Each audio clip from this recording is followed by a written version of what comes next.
Well, sir, many thanks for joining us and speaking to Bloomberg Quint.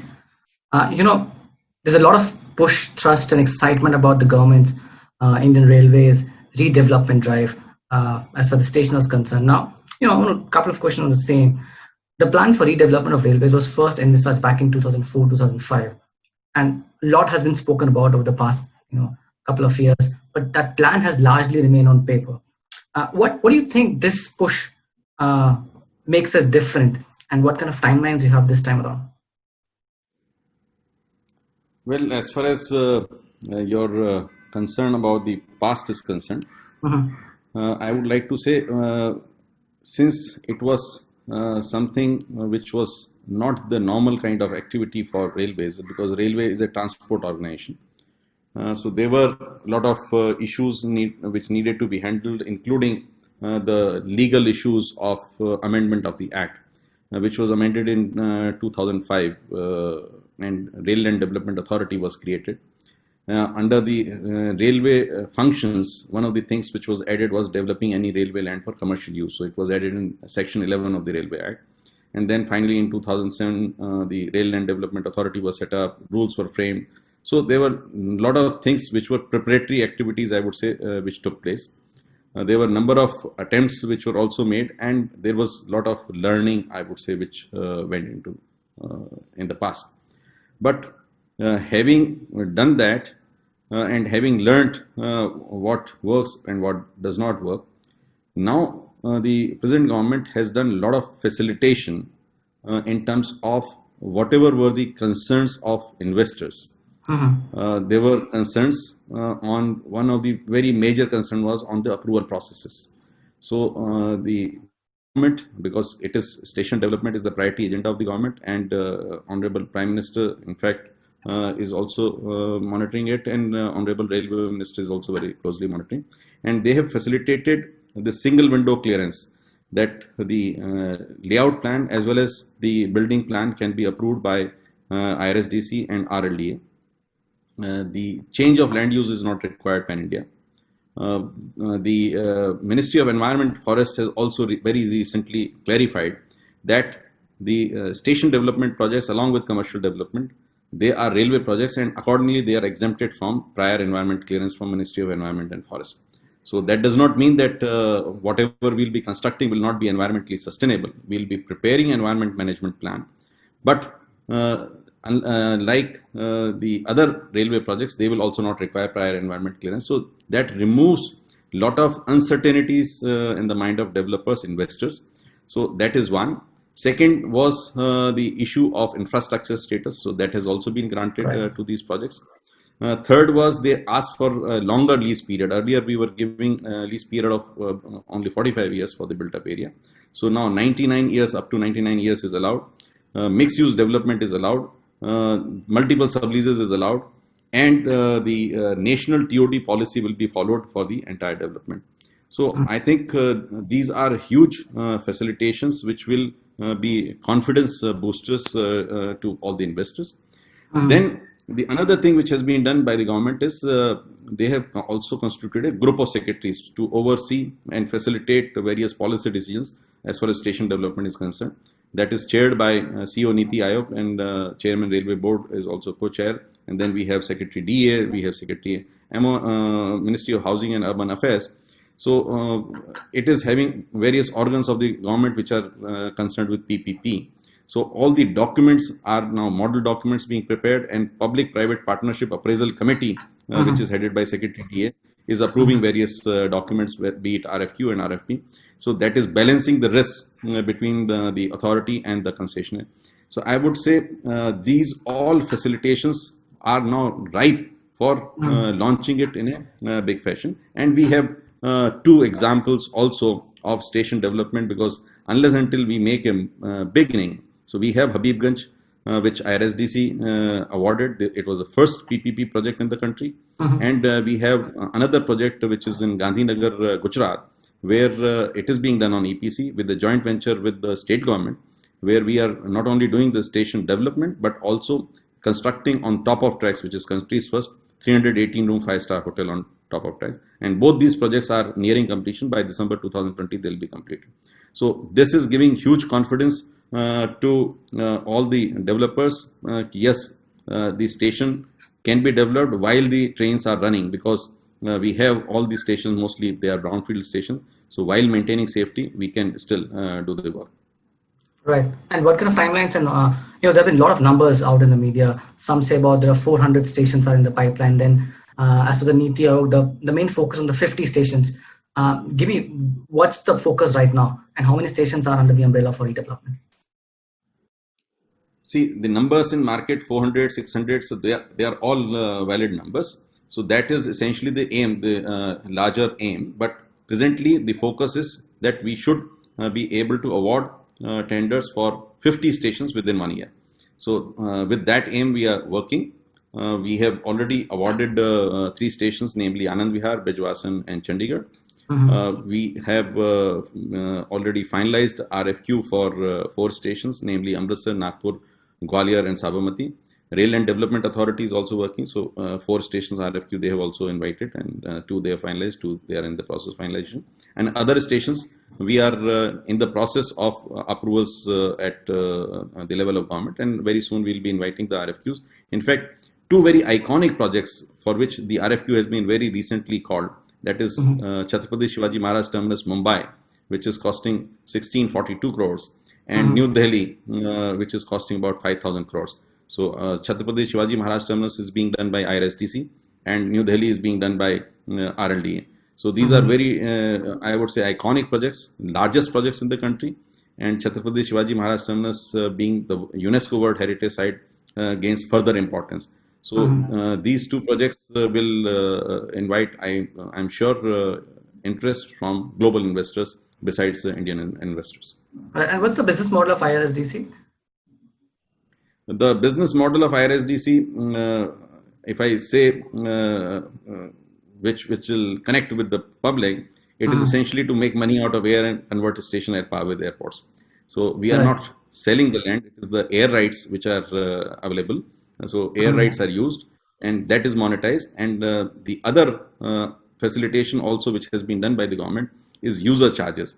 So they provide a continuous defined stream of revenue to the developer. So that also becomes one major source of funding. So these 2, and plus the station revenue, which will be applicable for the station O&M. So because the station will be given for 60 years. So all these are 3 revenue streams. We'll be doing it on design, build, finance, operate, and transfer model.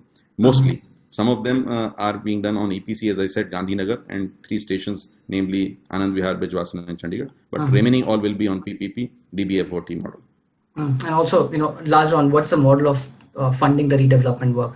So basically, these private parties will come and invest. I want to give you a download of that. So private parties, they will come and invest for their revenue stream. I have mentioned the 3 revenue streams. They will be given concession for 60 years, where the commercial development is there. So that will also be for 60 years, and where residential development is involved. So lease period will be for that particular parcel of land for 90 years. So they will be the bidding parameter. There will be 2-stage bidding, request for qualification and request for proposal from the qualified parties. And the bidding parameter either can be upfront premium or it can be annual lease premium. So depending upon the size of the project and the kind of premium which is expected. So in case the premium is large, the project size is large, so we will go in for annual lease premium with some upfront premium. Redevelopment is a much needed for the Indian Railways as well. But I was going to this CAG report in 2018, which also pointed out that the pressing needs of railways are expanding the line capacity to run more trains efficiently. Something that was also pointed out in that report. Will that also constitute as part of the redevelopment work? Because those are the things which consumers want first. And what's happening on that front? See, there are 2 aspects which you have considered. One is increasing the line capacity.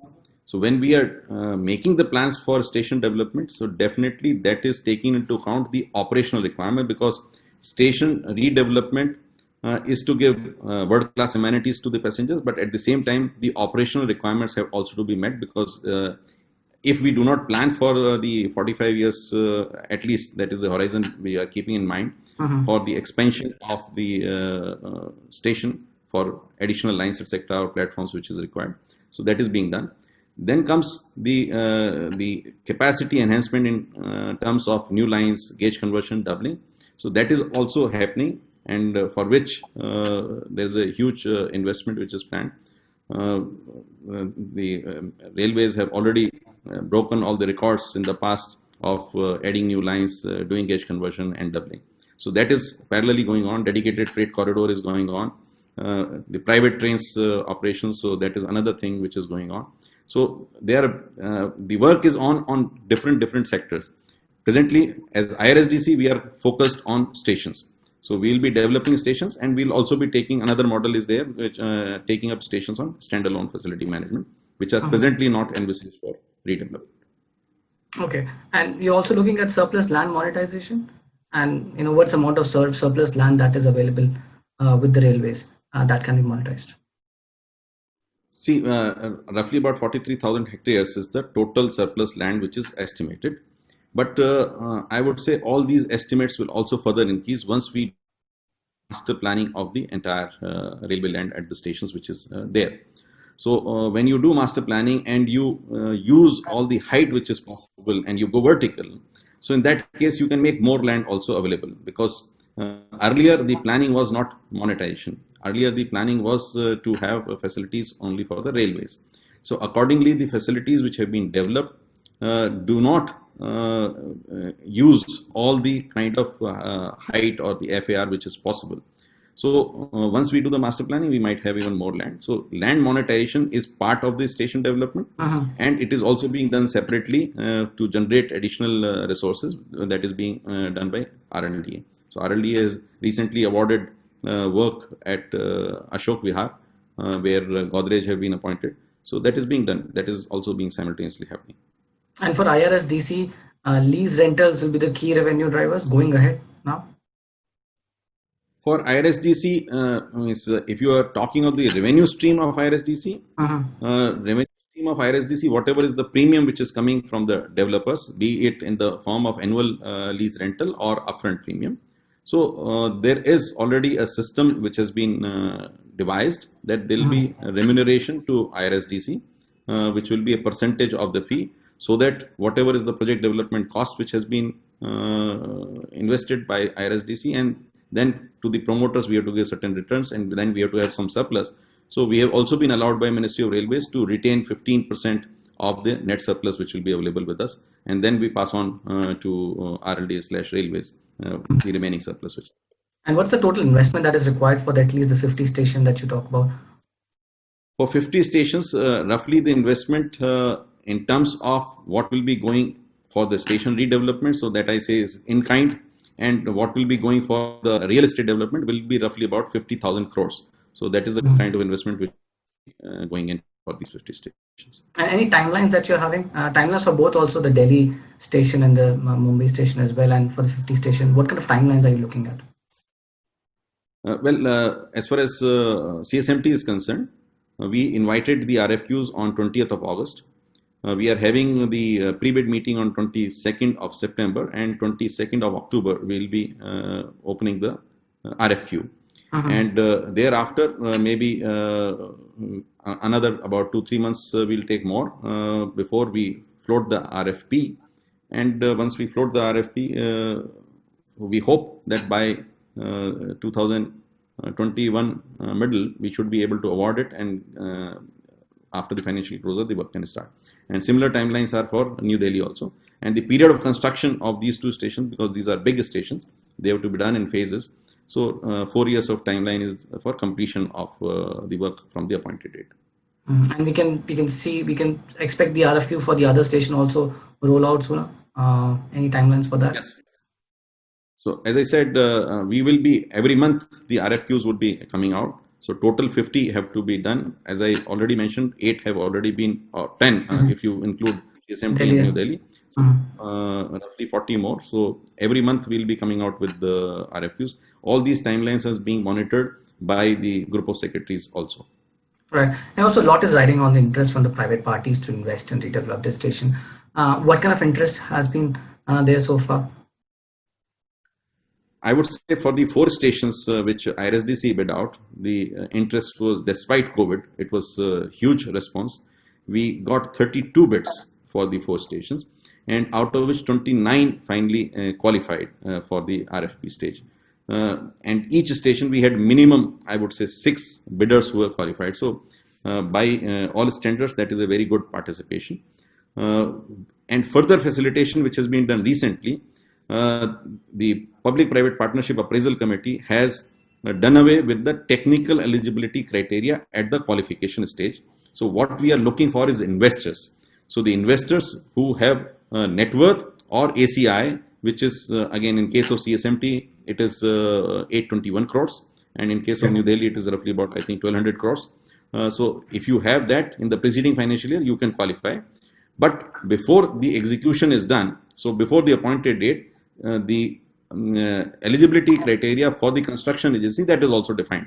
So you have to get a construction agency in case if you are not having the construction experience of that level. So then you have to get a construction agency so that it becomes easy, and we are not forcing the construction agencies to have a long-term investment and make a JV. So that will further facilitate a lot of funds to participate. We had 2 funds who participated in our earlier 4 bids, Fairfax and I Squared Capital. And we expect that for New Delhi and CSMT, we should have more funds participating for these 2 iconic stations.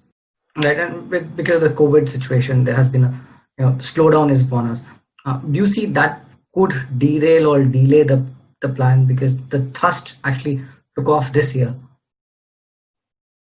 I would say yes, COVID has impacted the economies globally, but considering the long period of concession here, so my thinking after interacting with the stakeholders is that and if you see the historical perspective also, it is a temporary blip. So this is not going to impact the 60-year investment. And in any case, the financial closure and the start of work, and by the time they are marketing the real estate, because as I said, user charges will also be giving a source of revenue, and which will come from the commercial operation date.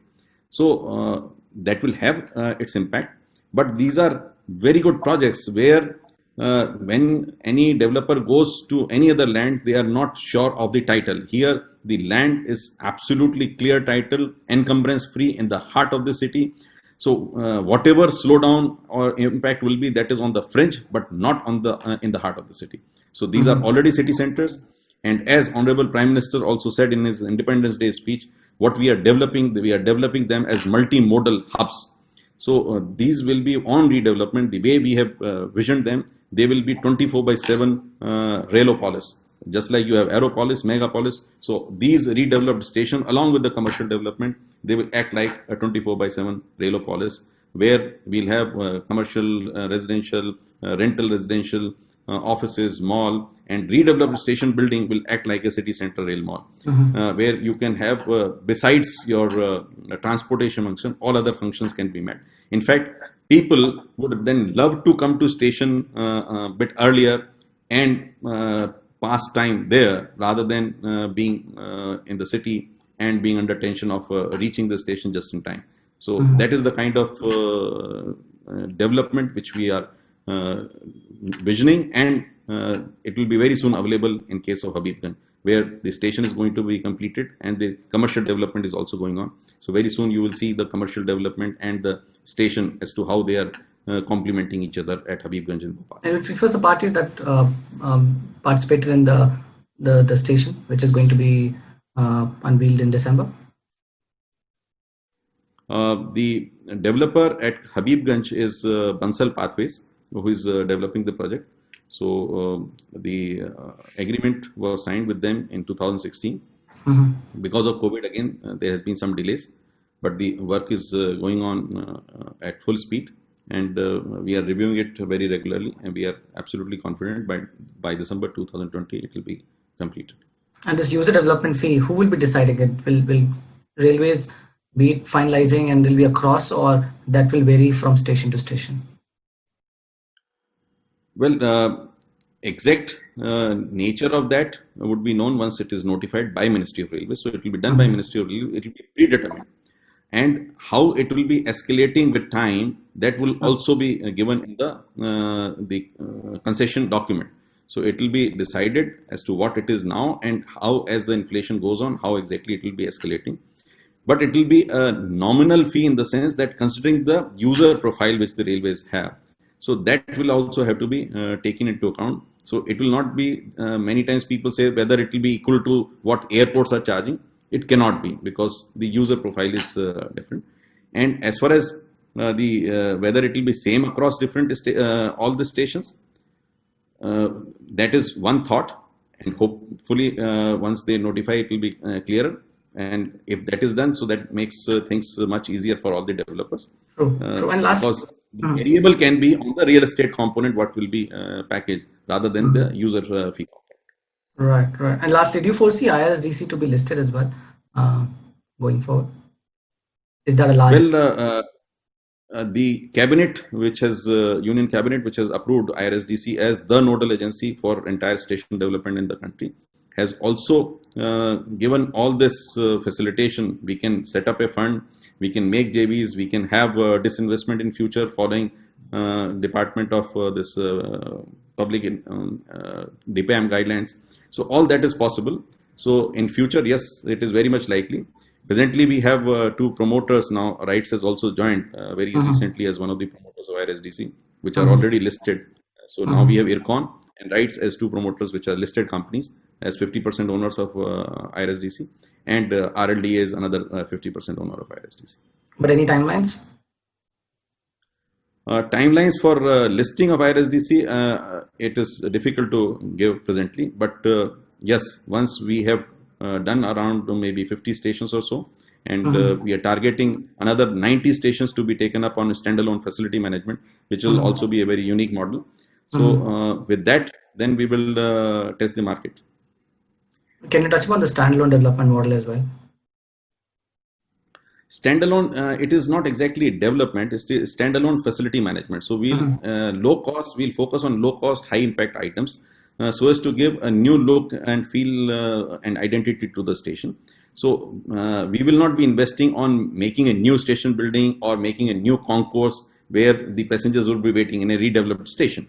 We will not be changing the entire cover on platforms, we will not be making the subways.